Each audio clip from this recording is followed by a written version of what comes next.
Memories of Murder, Bong Joon Ho's second feature and the first of 4 Song Kang-ho collaborations to date, played at the Cannes Film Festival in 2003, a month after it opened in Korea. Kim Roy-ha is back after Barking Dogs Never Bite. Here, he's an angry cop in a movie that insists on drop-kicking seemingly every single character.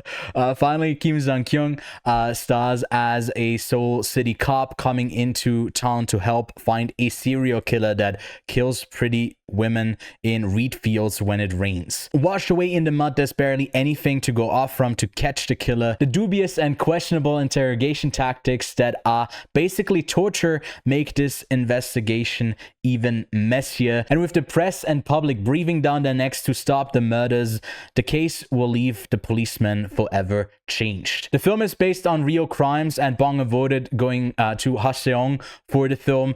Some of the victims' families are still living there. The actual case remained unsolved for 30 years until in 2019, when the murderer was finally identified and confessed to his crimes. While trying to figure out who he is back in the 80s and 90s, they spent 2 million man days on this case, had a list of 21,280 suspects, and took over 40,000 fingerprints, 570 DNA, and 180 hair samples. It was by far the biggest case in Korea to date, and it makes for a darn good premise for a movie. Welcome back to Quiet on Set. I'm Ewan, and I'm joined by Connor, and we are reviewing the entire filmography of Bong Joon Ho this week. I think Memories of a Murder is monumental, it's intense, it's haunting, and it's incredibly well crafted. Connor, I know we both love this film, but what about this one is so special? Yeah, so I mean, this movie is like a pinnacle of like crime thriller filmmaking. I mean, like the fact that this movie is based on a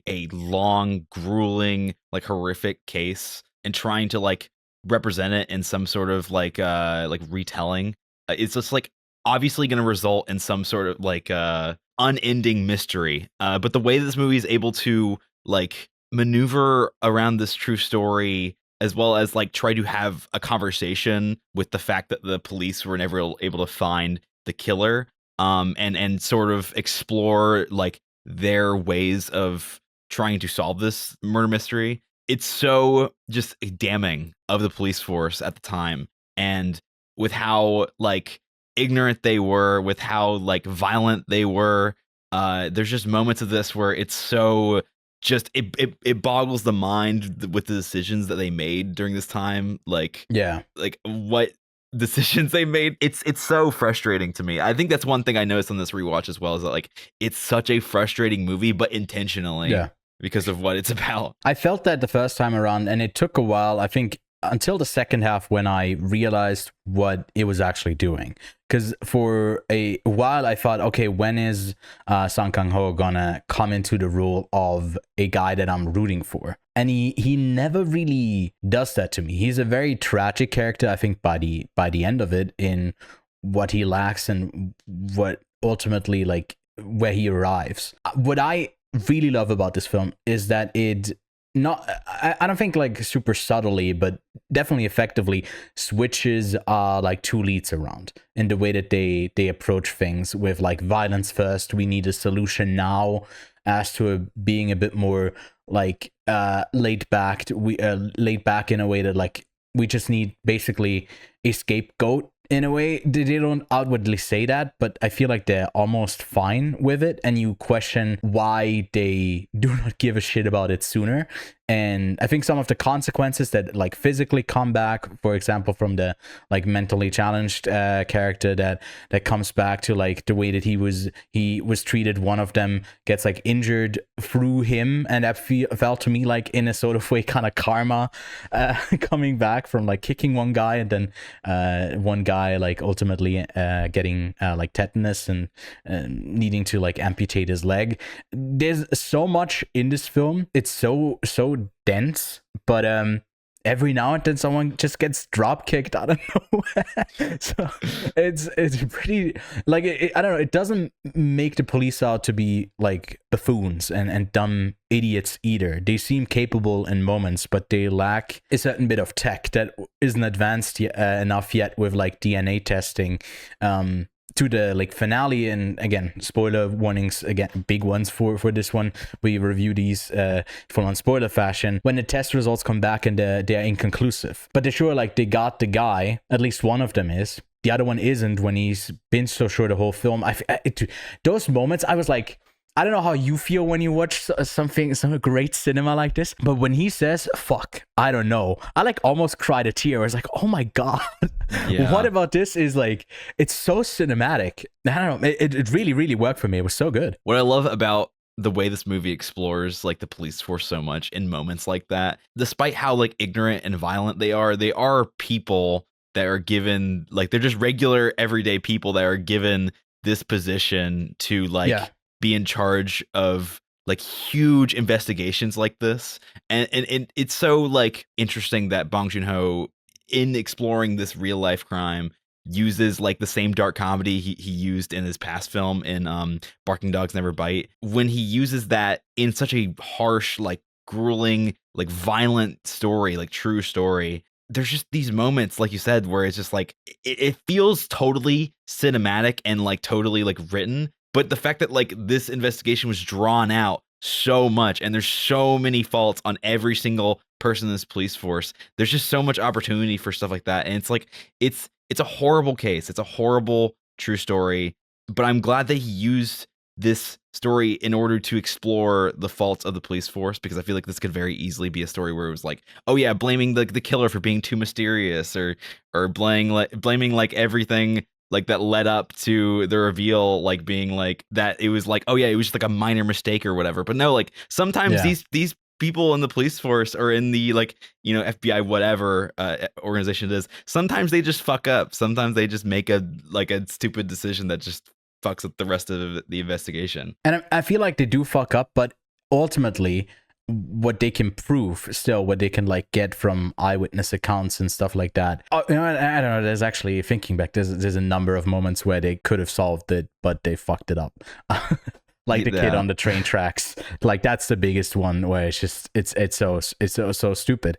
Like with the brawl that breaks out when the police is criticized and the angry guy it's just lashing out and scaring the kid away from the way that they've treated them before. The scope of this investigation, when you look at the real numbers, like the 40,000 suspects, and you get a montage of that in the beginning where you get a sense of like a ton of people are being investigated for it. But I didn't see it up to that scale. For me, this movie stays smaller in the way, but still gets across the same point, in that the public is losing faith in what they're doing, because by the time they do have the actual suspect in custody and are interrogating him, he can basically say, well, you treat innocents as if they're guilty, so that just makes me look just as innocent as the people you've tortured before, right? And right. It's so good.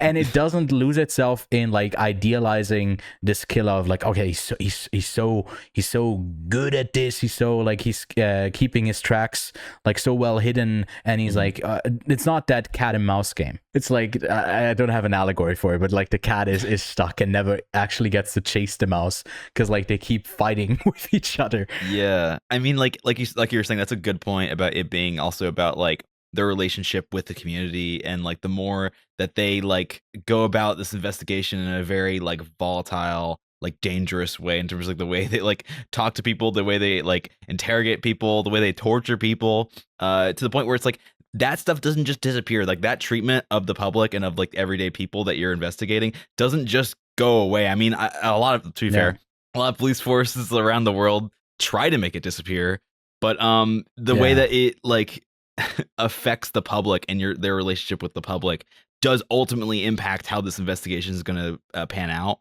And I do love that element to it. Like this investigation gets to the point where like nothing is solved until 2019, until like the year that the restoration.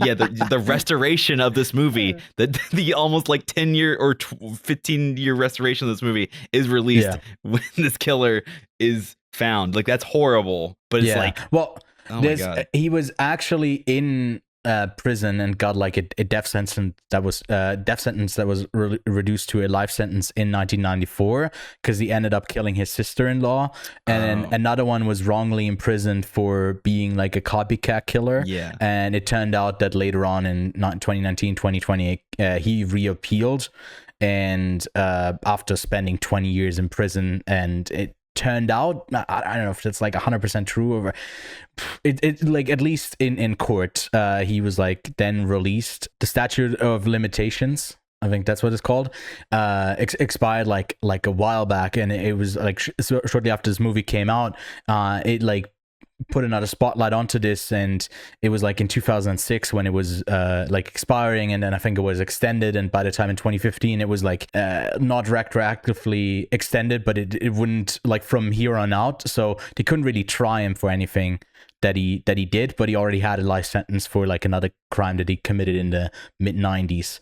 But he did confirm like the 14 other murders that he committed in that time. And obviously I think this movie is telling that story, but it's obviously not like having actual cops be represented here. I think it's definitely like framed in a very different way, but it also works great with like the Seoul city cop coming in, and then you got that antagonization of the local cop that also the Seoul cop represents that kind of more modern way of like the Western influence as well, with like the FBI and like that sort of stuff.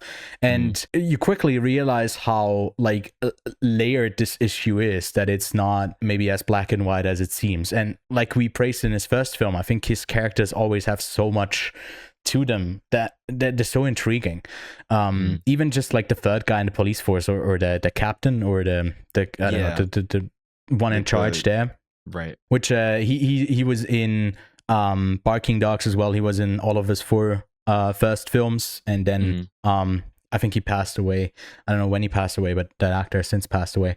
Each time the rain starts, like it's like terror as well. Yeah. It's like, oh my god. It's a calling it's card. impressive. Yes, like they fight, and then you hear the raindrops, and oh shit, okay, let's lock in. That's one thing too, is that I love the sound design. I'll mention this just because like the technical craft of this movie I think is like incredible. But the sound design of this movie is so like well done. Like even just like the sounds of like punches and stuff like that Bong has always been great at with all of his films are just so incredible. Like anytime, I know someone probably mentioned this in Letterboxd a couple times, but anytime a character hits their head or is hit in the head, like in like in one of his movies, it literally feels like instantly they're dead or something. Like, or usually they're not, because his characters just somehow survived like the most traumatic sometimes in his injuries. films I feel like they should, like I thought, okay, I've written down in my notes they're dead. I'm like, huh, they're not dead? It just feels that way. It's always so brutal. Right. Like this like sort of real true story that he's telling, he's able to have all this sort of like physical like choreography. I feel like that dropkick, we've talked about it so many times, it is like absolutely like one of the best things that's happened in a movie ever. It's so good. He's like going downhill and he jumps and he gets enough like airtime to like, it's, oh god, it's so good. It's I mean it's also not the only, it happens a bunch, and it also is such a perfect representation of like that brute force, all your body just like jumping into something, not head first, but I guess feet first, not really knowing where you land. And I love where it ends. Like 23, no, not 23 years later, but in 2003 it does end back at like the initial point where it's that. I also love the opening. It's so good. The opening is so good too. Yeah. Like, oh god. And the way that he arrives and like the kid there, like it's right, sets you up for the atmosphere. And what Bong says about the ending and what it means to him when he was writing it is just so like tragic and like really emotional. I mean, that the music that cues at that exact moment where like he looks and it's like, oh my god, that is like one of my favorite endings like ever. That ending is perfect.